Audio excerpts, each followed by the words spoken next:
ہم وہی کہیں گے جو ہمارا دین ہم کو بتاتا ہے، عمل کرو تو تمہارا بھلا ہے۔ السلام علیکم ورحمۃ اللہ تعالی وبرکاتہ۔ امید ہے کہ آپ تمامی حضرات خیر و عافیت سے ہوں گے۔ پچھلے جمعہ میں نے آپ حضرات کو سوالات کے جوابات دیے تھے۔ اس بار بھی کئی اہم سوالات آئے ہیں، سماعت فرمائیں اور غور سے سماعت کریں۔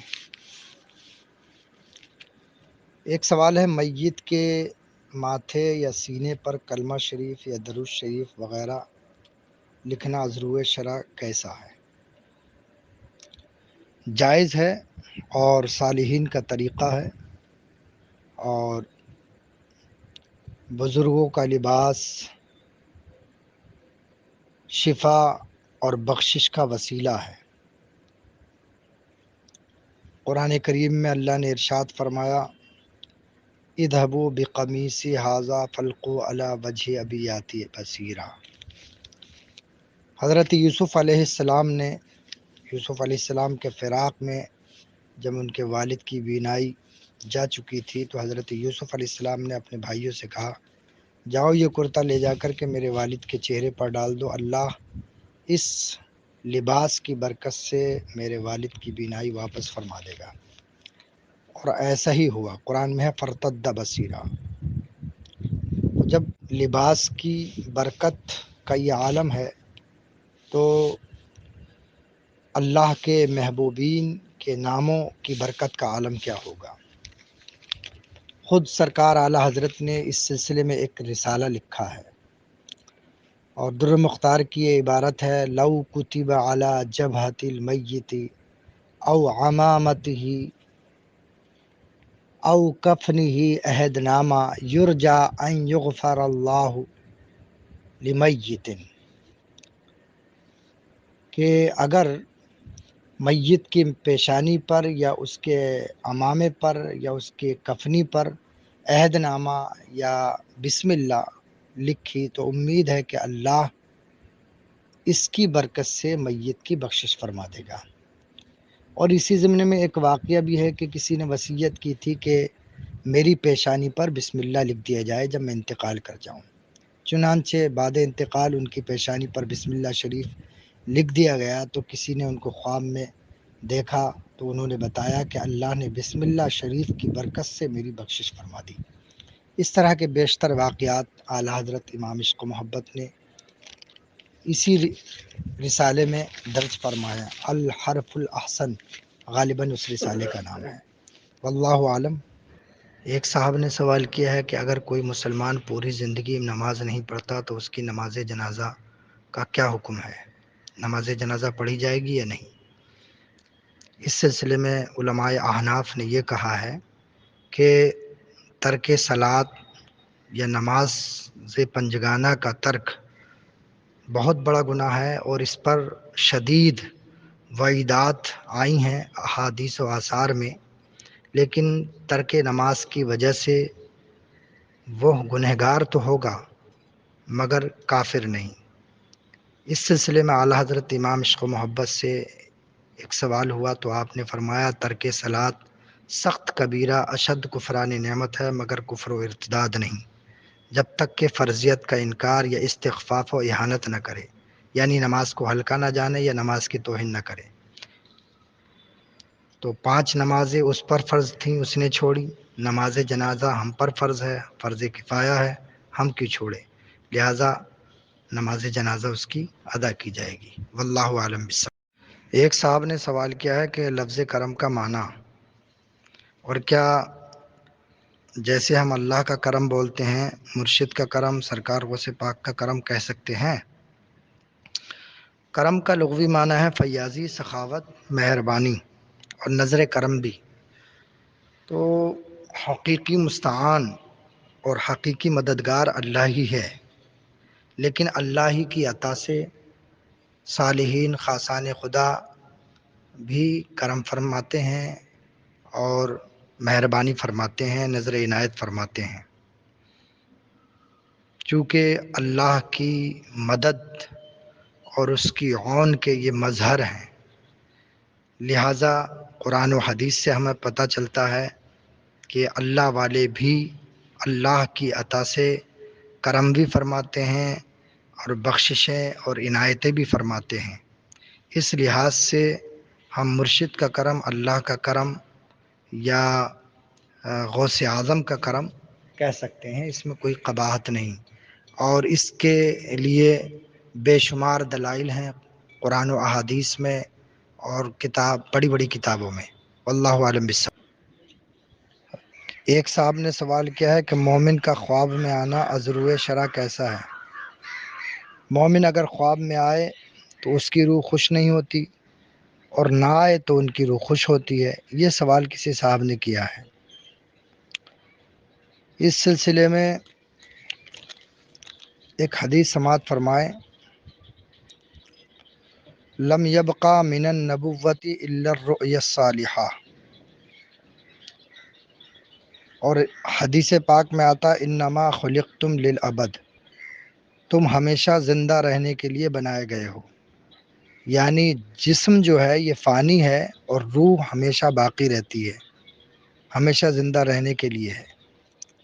تو جیسے تعلقات حیات دنیاوی میں تھے، مرنے کے بعد بھی رہتے ہیں، اور اچھے خواب کا جو اثر ہے ان کے اثرات اچھے ہی مرتب ہوتے ہیں۔ حضرت صالح بن عبداللہ خواب میں ان کو دیکھا گیا، فرما رہے ہیں حملونی عن قبری فقد آذانی الماء۔ آپ نے یہ جملہ 3 بار فرمایا حضرت صالح بن عبداللہ نے۔ خواب میں کسی نے ان کو دیکھا اور وہ کہہ رہے ہیں مجھے میری قبر سے نکالو، مجھے پانی تکلیف دے رہا ہے۔ آپ نے 3 مرتبہ فرمایا اور 3 مرتبہ خواب دکھایا گیا آپ کے تعلق سے۔ تو جب قبر کو کھولا تو واقعی قبر میں پانی تھا، ان کا جسم نکال کر کے دوسری جگہ دفنایا گیا۔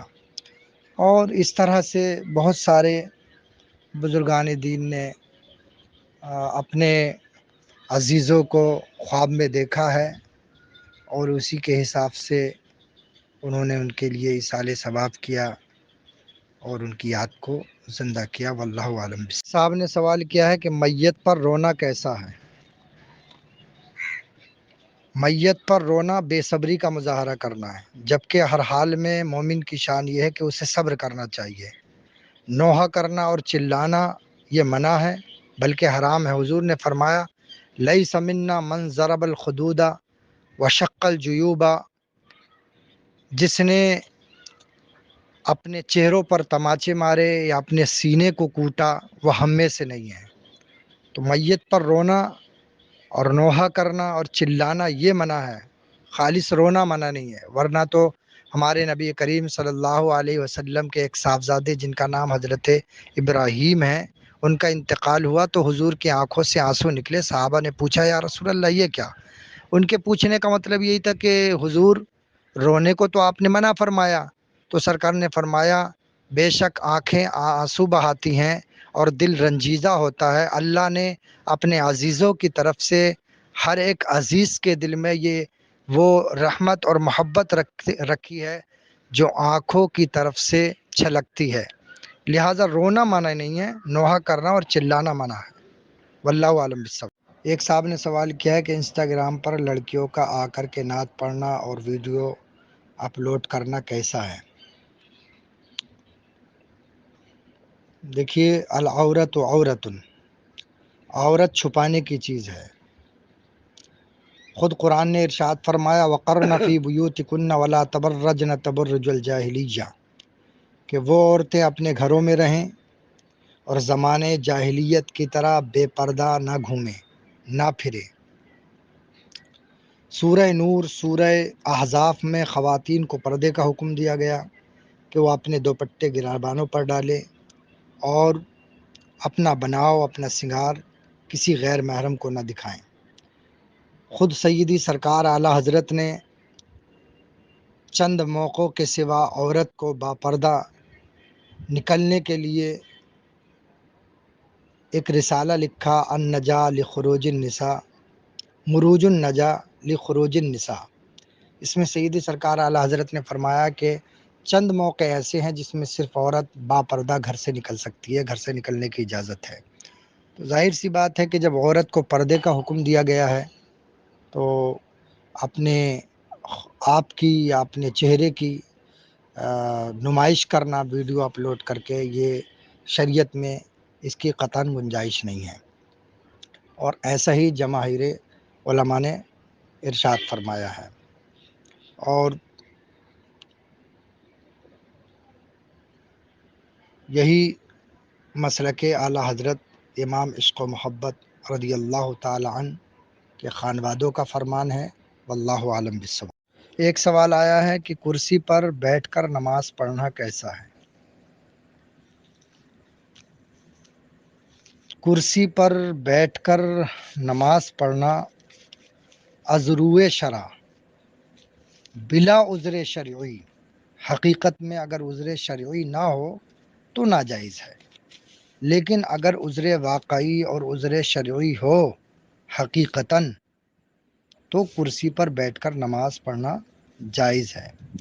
اس سلسلے میں ایک حدیث بھی میں نے پڑھی، حضرت عمران ابن حسین سے، انہیں بواسیر کی بیماری تھی، انہوں نے حضور سے پوچھا یا رسول اللہ میں کس طرح نماز پڑھوں؟ تو حضور نے فرمایا صلی قائمن، کھڑے ہو کر نماز پڑھو۔ یا رسول اللہ مجھ سے کھڑا نہیں ہو جاتا، تو حضور نے فرمایا فَإِن لَّمْ تَسْتَطِعْ فَقَاعِدًا، اگر کھڑے نہیں ہو سکتے ہو تو زمین پر بیٹھ کر کے نماز پڑھو۔ فَإِن لَّمْ تَسْتَطِعْ فَعَلَىٰ جَنبٍ، اگر بیٹھ کر بھی قدرت نہ ہو تمہیں نماز پڑھنے کی، نہ پڑھ سکو تو پہلو پر نماز پڑھو، کروٹ پر نماز پڑھو۔ یہ حدیث ہے، لیکن آج کل اکثر یہ دیکھا جاتا ہے کہ اگر ذرا سی بھی تکلیف ہوتی ہے تو لوگ کرسی پر نماز پڑھنے لگتے ہیں، حالانکہ صحیح یہی ہے کہ سجدہ حقیقی یہی ہے کہ ہم زمین پر اللہ کی بارگاہ میں اپنی پیشانی کو رگڑیں، کیونکہ ہم اس بارگاہ میں جا رہے ہیں جو احکم الحاکمین ہے، اور اللہ کی بارگاہ میں اپنی بندگی کا مکمل طریقے سے اظہار ہونا چاہیے۔ لیکن اگر واقعی کسی کو تکلیف ہے، کھڑا نہیں ہو سکتا، یا ڈاکٹر نے بتا دیا ہے کہ اگر آپ کھڑے ہوں گے یا رکوع سجود کریں گے آپ زمین پر جا کر کے تو آپ کی بیماری بڑھ جائے گی یا آپ کو تکلیف ہو جائے گی، تو اس سلسلے میں یہی حکم ہے کہ وہ شخص کرسی پر نماز پڑھ سکتا ہے۔ ایک جزیہ بھی ہے المشقت تجلب التیسیر، مشقتیں آسانی کا باعث بنتی ہیں، اور یہ قاعدہ قرآن و حدیث سے ماخوذ ہے۔ لہٰذا جن حضرات کو ذرا سی تکلیف ہو جاتی ہے اور ویسے دیکھو تو وہ چل پھر سکتے ہیں، بیٹھ سکتے ہیں، اٹھ سکتے ہیں، لیکن مسجد میں آتے ہیں تو کرسی پکڑ لیتے ہیں، یہ حقیقت میں وہ شخص خود اپنے آپ پر غور کرے کہ میری کیا کنڈیشن ہے۔ اگر واقعی عذر شرعی ہے، پریشانی ہے یا بہت زیادہ تکلیف ہے تو تب وہ کرسی پر نماز پڑھے، ورنہ ہلکی پھلکی تکلیف کا کوئی اعتبار نہیں ہے شریعت میں۔ جب عذر شرعی پایا جائے گا تبھی اس کے لیے یہ حکم ہوگا۔ واللہ عالم بالصواب۔